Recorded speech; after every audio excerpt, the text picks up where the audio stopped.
Waiter! বলুন ma'am. তুমি কে? আমি নতুন জয়েন হয়েছি ম্যাম, আমার নাম রোহন। তোমাকে নাম জানার জন্য ডাকিনি। যাও একটা প্যাক বানিয়ে নিয়ে এসো। এই রেস্টুরেন্টে মদ অ্যালাউ নেই। এটা আমার রেস্টুরেন্ট, আমি যা বলবো তাই হবে। 2 টাকার ওয়েটার হয়ে আমাকে জ্ঞান দিতে এসো না। কি হয়েছে সাথীমা? ওর এত বড় সাহস, ও আমাকে নিয়ম শেখাতে এসেছে। আমি সেরকম কিছু বলিনি স্যার, শুধু বলেছি এখানে মদ অ্যালাউ নেই। অত তোমাকে দেখতে হবে না। আশ্চর্য, একবার সরিও বললো না। Sorry madam. তুমি এদিকে যাও আর তুমি ওইদিকে যাও, ভালো করে সার্চ করো। কি ব্যাপার আপনারা? কি হচ্ছে এখানে? আমাদের কাছে খবর আছে আপনারা বেআইনি ভাবে রেস্টুরেন্টে বিদেশি মদ বিক্রি করেন। কি সব উল্টোপাল্টা বলছেন? এটা একটা ফ্যামিলি রেস্টুরেন্ট। সেটা সার্চ করার পরেই বোঝা যাবে।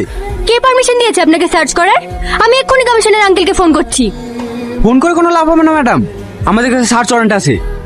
আপনাদের হয়তো কোথাও ভুল হচ্ছে স্যার। স্যার